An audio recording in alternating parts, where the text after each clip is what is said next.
What is going on, guys? My name is Tubby and welcome to the channel. Last week I got the chance to fly out to Connecticut to the WWE archives to check out WWE 2K18, and this is the first look at WWE Universe Mode. Now, those that know, Universe Mode in the past on my channel from WWE 12, 13, and 14 was a huge part of my content. From 15, 16, and 17, however, I have recorded a Universe Mode, but chances are you haven't seen much of it. This year, I feel like that's changed. New this year is Power Rankings. Now, nothing in Universe Mode this year is super drastically different, and there is no brand new game mode like many were hoping for, similar to GM Mode. The same Universe Mode still exists, with a few different changes thanks to the update the actual core game got. And this year, that involves the introduction of squash matches, which it's my one biggest thing that was always a hassle when it came to Universe Mode.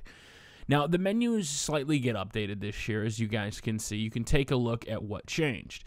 Obviously, I'm showing off some tag teams, and I'm going to show off a little bit of the menus, and we're going to show off a match later on between Randy Orton and Baron Corbin with a cutscene from Universe Mode. Now, note, I did take out the loading screens, not that they were long or anything, just to seamlessly transition into the match.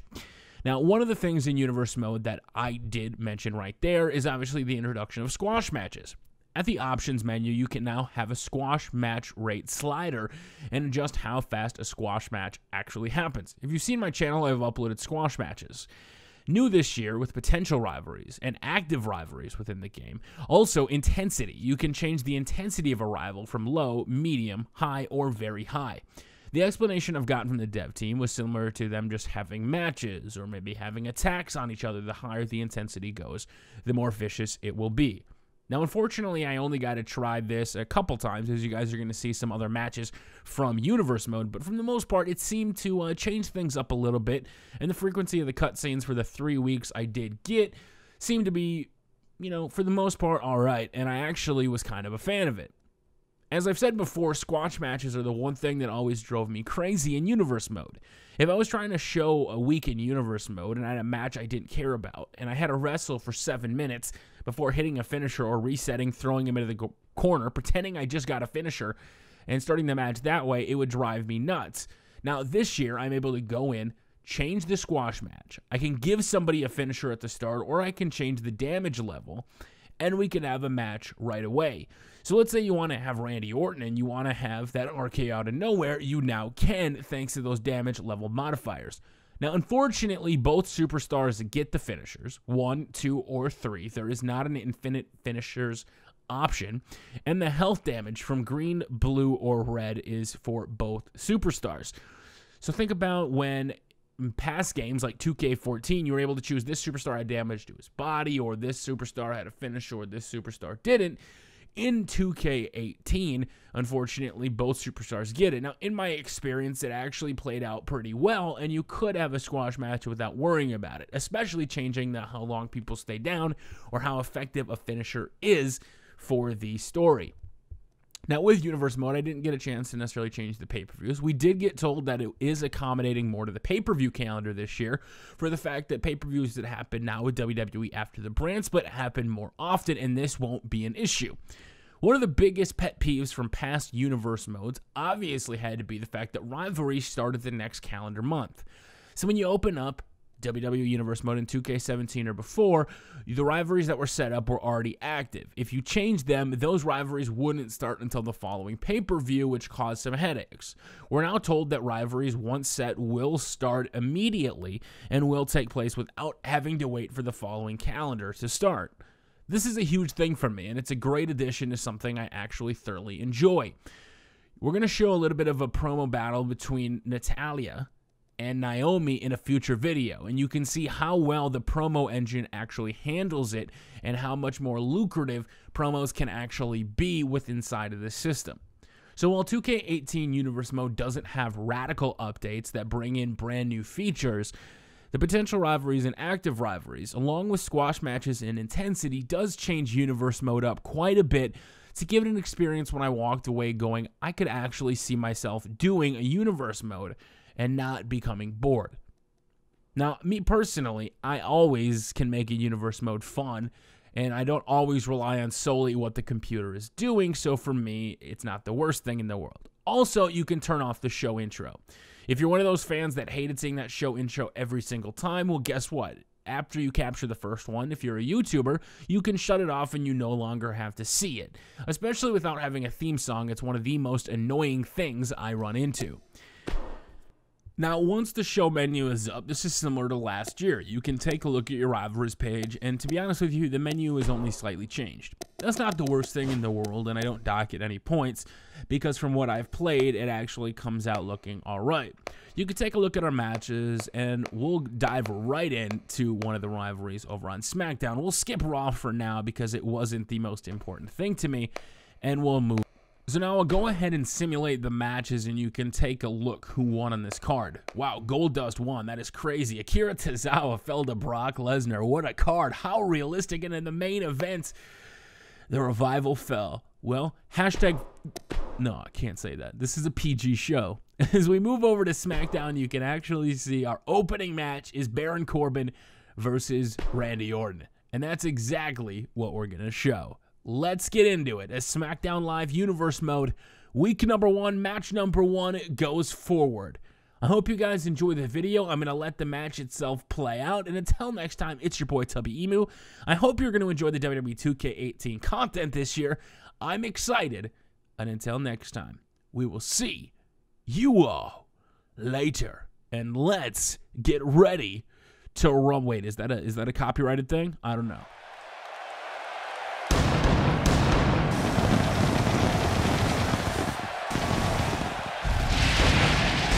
As always, a wonderful show awaits us, ladies and gentlemen. The atmosphere in here is electric, as usual, and we're ready to kick things off. Make sure you don't go anywhere, because the legendary WWE action is coming up next.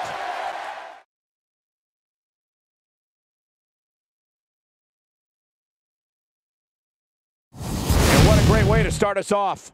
Singles action coming your way.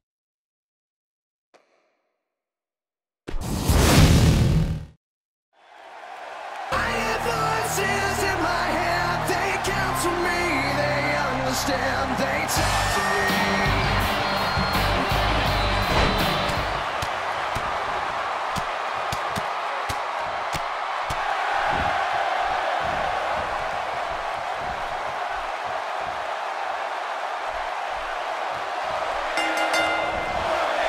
This will surely be a true mano-a-mano test. It's amazing. For more than 50 years, men and women have entered this ring all in the name of greatness to see who is truly the best. I think when it's all said and done, we'll be talking about this match for a long time. These guys are undoubtedly going to give us a show here tonight. Sounds like this Cohasset crowd is expecting a great one, guys, and I'm sure that's exactly what they're going to get. Okay, guys, I wanted to talk a little bit about Baron Corbin here. As we get underway, what can the WWE Universe expect from this guy? It's going to take a lot to beat him tonight, Michael. From what I'm told, he's been spending extra hours in the gym in anticipation of getting in the ring with this guy. I agree. Each of these guys knows what they need to do. It's just a matter of what... Can he end it quickly? And a quick kick out from Baron Corbin. You know a move like that could not keep Corbin down. And he lands a savage elbow.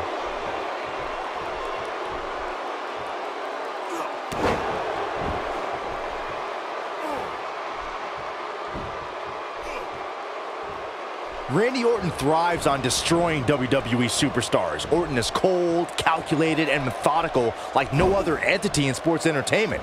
To top it off, let's just say the Apex Predator doesn't play well with others.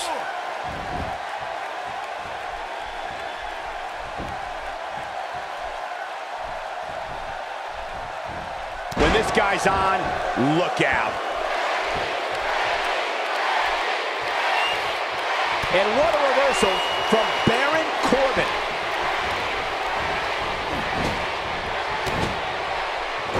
Whoa, down he goes. That was impressive, Cole. This is a man who once was known as the Legend Killer. Randy Orton's evolved over time to become the most lethal entity in WWE. Orton will drop in a heartbeat, and to your point, Corey, is more comfortable acting alone. Orton wants to decimate his opponents with the RKO. The Viper knows that no matter what type of situation he gets into, the RKO can always get him out of it.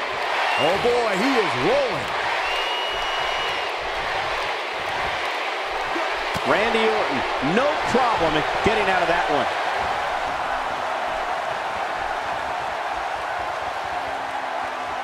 Boom! What's going to happen now?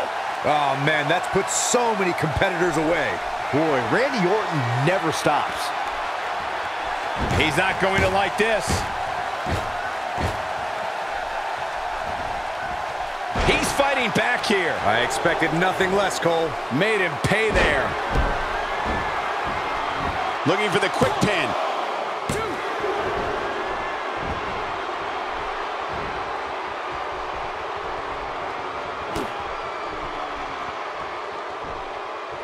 Oh, I think this man means business.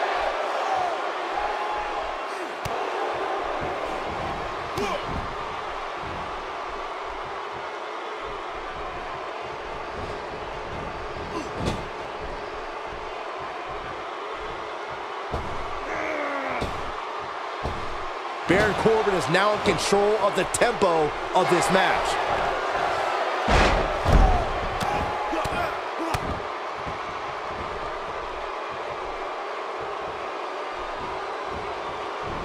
The way I see it, this might be a good time for the finisher.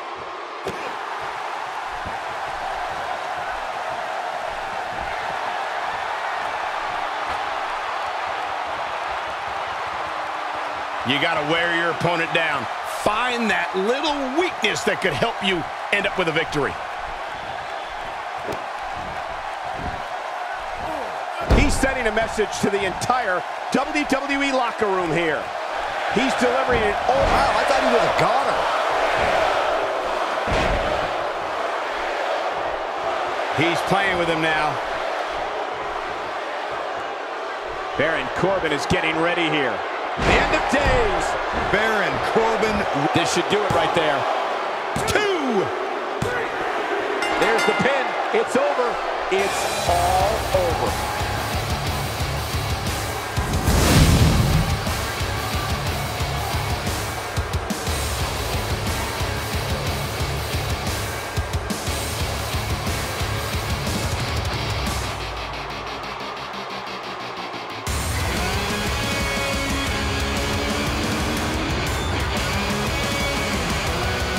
Here is your winner, Big win here to start the show. If that's the type of action we're going to get all night long, I can't wait to see the rest of the card unfold. Plenty more action still to come here tonight, folks.